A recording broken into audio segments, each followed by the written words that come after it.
Turma do Propósito, e aí, meu irmão, tudo bem? Espero que sim. Estamos juntos aqui para meditarmos na Palavra de Deus. Hoje, 1 Samuel, capítulo de número 20. Que alegria ter você aqui conosco neste propósito. Nosso propósito, ele consiste nos seguintes passos. Ler um capítulo da Bíblia por dia, orar todos os dias e tentar mudar. Nós estamos juntos nesse propósito desde o dia 1º de janeiro, quando começamos em Gênesis 1. E já estamos em 1 Samuel, hoje capítulo 20. Esteja conosco, meu irmão, e convide mais pessoas também para participar dessa jornada maravilhosa. Vamos lá para o capítulo 20 de 1 Samuel. É um capítulo, irmãos, que vai revelar o que é uma amizade verdadeira. A Bíblia fala que há amigos mais chegados que um irmão. Quem tem muitos amigos, a Bíblia diz, sai perdendo, mas há aqueles amigos selecionados mais chegados que um irmão. Todo mundo, meu irmão, precisa de um amigo. Ninguém vive isolado, ninguém deve achar que não precisa de uma pessoa de confiança, você precisa. E o Senhor, na sua divina providência, escolheu pessoas para nos rodear, nós precisamos escolher com sabedoria. Eu costumo dizer para todo mundo com quem eu converso que nós precisamos usar a regra da mão para essas pessoas que nós vamos classificar como amigos. Um amigo íntimo, tal como era Jonatas e Davi. Use a regra da mão. Tenha pelo menos 5 amigos, não precisa ser muito mais que isso, mas pelo menos 5 amigos em quem você confie. Não tenha pressa, se você tem 1, 2, Deus vai mandar outras pessoas também, para que você tenha pelo menos 5 pessoas com quem você possa se abrir, desabafar. E a gente vê no capítulo anterior que no momento de maior dificuldade, medo, Saul queria pegar Davi, ele correu para onde? Para Deus. Ele correu ali para aquele representante de Deus, que era Samuel, que o havia ungido.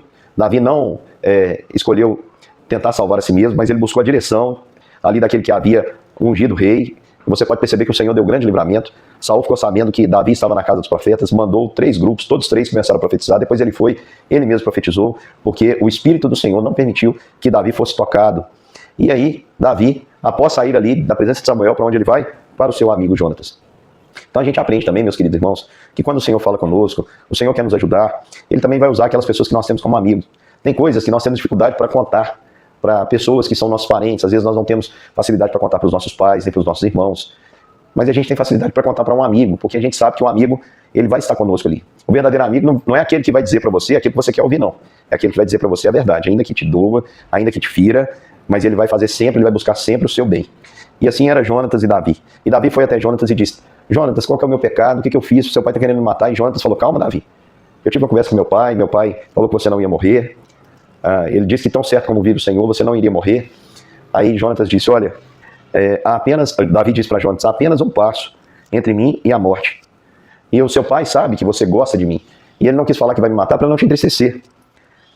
Aí Jonatas falou: olha, o que você propõe? E Davi faz uma proposta, irmãos, que significaria para Saul uma traição de Jonatas.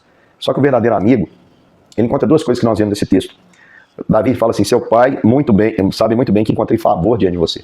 Quando a gente tem um amigo verdadeiro, a gente sabe que é só pedir e o favor dele está à nossa disposição. O verdadeiro amigo é aquele que tem à disposição para nos atender naquilo que precisamos. É claro, presta atenção, nenhum amigo deve explorar o outro. Mas quando um amigo seu, um verdadeiro amigo, abre a boca, pede, ainda que seja uma coisa difícil, ainda que isso lhe custe, ainda que isso lhe dê trabalho, um verdadeiro amigo procura fazer o máximo para atender. E foi isso que Jonatas fez. De fato, Davi tinha encontrado favor da parte dele. Uma verdadeira amizade mostra favor, uma verdadeira amizade mostra lealdade. Jonatas diz assim: Davi, eu vou fazer tudo o que você disser. E Davi então propõe: amanhã é festa de lua nova, a gente tem que se apresentar ao seu pai. Então eu peço que você diga assim, que eu precisei ir até Belém para ver os meus irmãos, estar com a minha família. Se Saul não falar nada, é um sinal de Deus que está tudo bem. Mas se ele ficar irado, então saiba que ele quer me matar. E Davi ainda fala para Saul: para Jonatas, perdão, se eu sou culpado, Jonatas, mate-me você mesmo, porque você me levaria ao seu pai? E Jonatas disse: olha, nada disso, de modo algum. Se eu souber o que o meu pai está para fazer com você acha que eu não vou te contar? Olha o que Jonatas está dizendo. Jonatas está dizendo que seria mais leal Davi do que Saul. Por quê, irmãos? Porque há vínculos que nós estabelecemos em Deus que são mais fortes que vínculos familiares. A Bíblia diz isso, que há amigos mais chegados que irmãos. No caso aqui, Jonatas era mais chegado a Davi do que a seu pai, respeitava muito mais a Davi como líder do que o seu pai. E Jonatas então diz a Davi assim: olha, vamos ao campo. Eles foram ao campo e ali eles fizeram uma aliança. Então é outra questão que nós temos numa amizade. Temos favor, temos lealdade, mas temos também comprometimento. Comprometimento é saber que o favor que me é demonstrado um dia deve ter na mesma proporção a minha resposta o dia que o meu amigo precisar. Então Jonatas e Davi fazem uma aliança. E ele diz: olha, amanhã ou depois de amanhã, essas horas, sondarei meu pai. Se houver algo favorável a Davi, eu vou mandar te dizer. Agora, Davi, se houver algo contra você, que o Senhor faça comigo o que Ele quiser, se eu não te avisar. E se eu ainda viver, Jonatas diz, olha, se meu pai não me matar, ou se acontecer alguma coisa comigo, ele diz, use de bondade para com a minha família, use de bondade para com a minha casa, nem ainda quando o Senhor eliminar da face da terra todos os inimigos de Davi. Irmãos, Jonatas tinha certeza que Davi era o escolhido de Deus para ser o líder de Israel. Ele tinha tanta certeza que ele diz, olha, use de bondade para com a minha casa. Esse pedido de Jonatas para nós faz sentido porque a gente já sabe que Davi foi ungido rei. Mas naquele contexto, naquele momento, não fazia sentido nenhum. Perceba como Jonatas de fato acreditava que Davi seria o rei. Porque quem seria o próximo rei aqui no papel seria Jonatas, e não Davi. Mas ele diz, olha Davi, eu tenho certeza que Deus vai te colocar lá, enquanto você estiver lá, derrotar todos os seus inimigos, use de bondade para com a minha casa. E ali eles fizeram uma aliança. Uma aliança é um comprometimento. Eu não sei, irmãos, como é seu círculo de amizade, mas eu tenho alguns amigos que eu tenho sérios compromissos com eles e com suas famílias. De modo que se vier a acontecer alguma coisa com um deles, eu terei muitas responsabilidades para com a família dele. Pelo menos me colocarei à disposição para ajudar no que for preciso. A cuidar de seus filhos, a ajudar quem precisar. E eu tenho certeza que também eu tenho esses amigos. E é importante a gente ter esses amigos. Esses laços, muitas vezes, eles ultrapassam a consanguinidade, vão além da genética, estão para além da nossa casa. Eu, por exemplo, estou muito tempo longe de casa, já estou no ministério, vão se completar em 20 anos já. Eu tenho várias casas, e Deus me deu em Cristo muitos pais, muitos irmãos, muitos filhos. A minha família é muito grande, mas eu tenho aqueles amigos que eu tenho certeza que, além de tudo, eles têm uma aliança para comigo e para com a minha casa, uma aliança de bondade, assim como Jonatas e Davi tinham. Ainda que nós não tenhamos feito esse juramento como fez Jonatas e Davi, mas isso existe de uma maneira não verbal, mas já existe esse sentimento de cuidado, tanto que quando um está com problema, o outro tenta ajudar, e assim vai. Jonatas, ele fez que Davi jurasse de novo pelo amor que ele tinha, porque Jonatas amava, a Bíblia diz que com toda a sua alma. E isso aqui não tem nada a ver, viu, meus queridos irmãos? Eu vejo pessoas distorcendo para dizer que Jonatas e Davi tinham um caso de homossexualidade. Não tem nada disso. Todos os dois eram cabra macho, sim senhor. Davi, inclusive vai ser o seu calcanhar de Aquiles, o pecado, né? A sua inclinação para uma mulher ali, que não era sua. Jonatas era casado, tinha sua família. Esse amor aqui é um amor puro, um amor de amigo, um amor como se fosse amando você mesmo, cuidando de você mesmo. Tamanha era a união deles. Que dupla poderia ter sido Jonatas e Davi? Você já pensou? Davi como rei, Jonatas ali como chefe do seu exército, ou como conselheiro. Irmãos, que maravilha seria. No entanto, Saul estragou tudo. Era festa de lua nova, Jonatas se apresentou, e eram 4 lugares apenas, Jonatas, Saul, de um lado Abner, e do outro lado estaria Davi. E o que acontece é que Davi não foi o primeiro dia, Saul não falou nada, porque ele pensou, olha, com certeza ele está cerimonialmente impuro. Essa festa de lua nova era a festa que marcava a virada do mês. Toda virada do mês, então, os líderes ali se apresentavam a Saul, era um momento de reflexão, era um momento de pensar como foi o mês, e pensar em como poderia melhorar. Com certeza ali havia discussões, estratégias, relatórios e tudo mais. Era dever de Davi comparecer. Só que Davi combinou com Jonatas dizendo, fala que você me deixou ir até Belém. E aí, no segundo dia, Saul perguntou, olha, o filho de Jessé, não conseguia nem falar o nome de Davi, a raiva. O filho de Jessé não veio comer nem ontem nem hoje. Quando ele fala que o filho de Jessé, viu, gente? A gente que é mineiro, a gente tem costume de falar, você é filho de quem?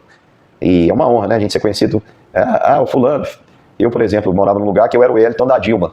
Minha mãe chama Dilma e do lado da minha casa tinha um Elton, filho de uma outra senhora. Então eu era conhecido como Elton da Dilma. E aqui o filho de Jessé. O que Saul está fazendo é menosprezar a sua origem. Jessé era um homem insignificante ali de Belém. E o texto nos diz o seguinte, que ele perguntou para Jonatas, olha, ele não veio comer? Aí Jonatas falou, olha pai, Davi me pediu encarecidamente que deixasse ir a Belém. Ele me disse, olha, deixa eu ir, eu preciso ver meus irmãos estão insistindo. E por isso eu permiti que ele se ausentasse da mesa do rei. Saul ficou tão indignado com Jonatas, que no impulso ele o ofendeu a sua mãe. Ele disse, eu sou filho de uma mulher vadia e rebelde. Isso é um palavrão que muita gente usa no momento de raiva, e Saul soltou, não convém, viu, irmãos, é uma palavra frívola, uma palavra torpe, e foi isso que Saul ofendeu, chamou a mãe de Jonatas de uma mulher vadia e rebelde. E ele diz, você não acha que eu sei que você elegeu Jessé, que você prefere Jessé no reino, para a sua vergonha e a vergonha da sua mãe? Pois enquanto o filho de Jessé viver sobre a terra, nem você vai estar seguro, nem o seu reino. Por isso vai buscá-lo, porque ele deve morrer. E Jonatas diz, porque ele deve morrer? O que foi que ele fez? E Saul irado. Saul não estava preocupado nada com o reino de Jonatas. Saul estava preocupado apenas consigo mesmo, porque Saul só pensa em Saul. Saul estava vivendo uma fase extremamente narcisista. Ele queria toda beleza, toda glória, toda honra, todo louvor. Tudo para ele, tudo para ele. Ele queria o engrandecimento e a permanência do seu nome. E ele tentou então matar Jonatas com uma lança. E Jonatas ficou muito triste, levantou, não comeu naquele dia. E na manhã seguinte ele foi até o campo, como ele havia combinado com Davi. Ele disse, olha, eu vou lançar flechas. Se eu disser para o moço está para cá, vem buscar para cá as flechas, quer dizer que você pode vir, está tudo tranquilo. Se eu lançar as flechas e falar, está para lá, é um sinal que você deve ir, porque senão você corre perigo. E assim aconteceu, Jonatas lançou uma flecha, o menino saiu correndo. Enquanto ele estava correndo, Jonatas lançou uma mais longe e ficou gritando para o garoto, olha, a flecha está mais para lá de você, depressa, não fique aí parado. O menino buscou tudo, não entendeu nada, porque era um combinado entre ele e Davi. Ele entregou então para o menino as armas, mandou o menino voltar para a cidade. E Davi se levantou ali daquelas pedras, onde ele estava escondido, se prostrou 3 vezes, e os dois choraram amargamente, mas Davi chorou mais, Jonatas disse a Davi, meu irmão, vai em paz. Ambos juramos em nome do Senhor. O Senhor seja para sempre testemunha entre mim e você, entre a minha descendência e a sua descendência. Então Davi levantou-se e foi embora e Jonatas voltou para a cidade. A separação de 2 grandes homens. 2 grandes homens, irmãos, podem fazer uma obra muito maior. Uma amizade rompida. A Bíblia diz que Deus abomina o que separa os irmãos. Lá no livro de Provérbios diz que 6 coisas o Senhor abomina, o Senhor odeia, e a 7ª, perdão, a sua alma abomina. E a 7ª é exatamente isso. O que separa os irmãos, semeia contenda entre os irmãos. Não existia, mas Saul queria que Jonatas e Davi fossem inimigos. Ainda bem que o que os unia era muito maior do que o que queria separá-los. Jonatas estava desprovido aqui de qualquer vaidade, de qualquer ganância. Jonatas queria que Davi, o seu amigo, seu irmão, fosse bem sucedido, que ele ficasse livre. O sucesso de Davi era o sucesso de Israel e era o sucesso também de Jonatas. Ele não estava importando com o título, enquanto Saul estava cego por título. Eu queria fazer uma aplicação usando o nome desses homens. Rapidinho, quando você olha para o nome de cada um, por exemplo, vamos começar pelo pai, Saul. O nome de Saul significa pedido, desejado. Foi exatamente o que Saul foi. O povo queria um rei e ele foi pedido, foi desejado pelo povo. Foi o povo que desejou, ali houve a sorte e caiu sobre Saul. O povo pediu para si o rei. Samuel ficou todo feliz porque o rei, no lançar das sortes ali, ela caiu sobre a Saul, que tinha tudo para dar certo e deu errado. Então, às vezes, irmãos, nós temos as coisas nas nossas mãos que pedimos, nós podemos usar para a glória de Deus e muitas vezes ela acaba sendo empecilho, como foi Saul. Já o nome de Jonatas significa dado por Deus. Quem tem um amigo igual Jonatas tem um verdadeiro presente na vida.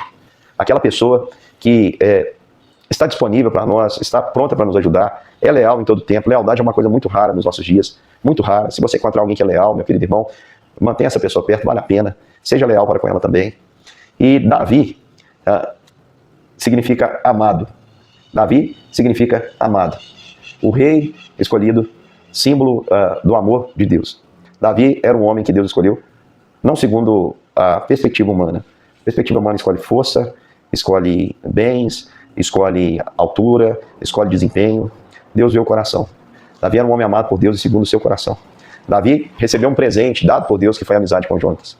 Mas aquele homem que havia sido pedido pelo povo de Israel, que era o rei daquela nação, Saul, aquele homem que foi tão desejado, que tinha tudo para dar certo, que até começou bem, agora, meu querido irmão, estava impedindo que o amado de Deus e o presente que Deus havia dado a ele, que era essa amizade que vai livrar a sua vida, andassem juntos.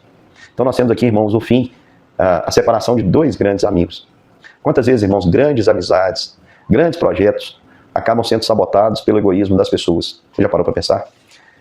Quantas vezes grandes amizades são interrompidas?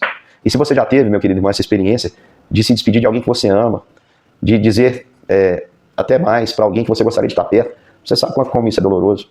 Talvez você e aquela pessoa tinham grandes projetos, tinham grandes planos, e por causa de alguém que age com ciúmes, egoísmo, inveja, aquele projeto tem que ser abortado, tem que ser separado. Isso dói bastante. Então, meu querido irmão, quero deixar para você essa palavra, a palavra de que nós precisamos ser amigos, na semelhança daquele que é o modelo para nós como amigo, o Senhor Jesus. Da parte de Jesus nós encontramos tudo isso que havia nessa amizade. Nós encontramos favor, nós encontramos também, meu querido irmão, não gosto muito da palavra lealdade para Deus, mas fidelidade, porque os nossos amigos humanos são leais, mas o Deus que nós servimos, que é Cristo, é fiel, é mais do que leal. Ele é fiel e tudo que Ele promete, toda a sua aliança conosco se cumpre. E todos os compromissos do Senhor conosco, jamais, meu querido irmão, jamais cairão por terra. Creia na aliança que Ele tem com você, na fidelidade que Ele tem para com você. Ele é fiel, Ele vai dizer o que precisa. E com um detalhe, Ele nunca vai sabotar você. O Senhor Jesus jamais vai ter ciúme de você. Poderia ser o caso aqui de Jonatas em algum momento, assim é mesmo, né? Davi está querendo meu reino, vou juntar com meu pai aqui e acabar com essa história. Não. Jesus, irmãos, Ele nunca faz isso, porque Ele, sendo Rei dos Reis e Senhor dos Senhores, deixou a sua glória e veio morrer no meu e no seu lugar, para cumprir a promessa feita pelo Pai, porque Ele é fiel. Que Deus te abençoe, meu querido irmão, e que nós possamos ter grandes amigos, sermos grandes amigos, bons amigos para as pessoas que nos cercam, dar um bom testemunho e nos relacionarmos com as pessoas, assim como Jesus se relaciona conosco. Um grande beijo e até mais.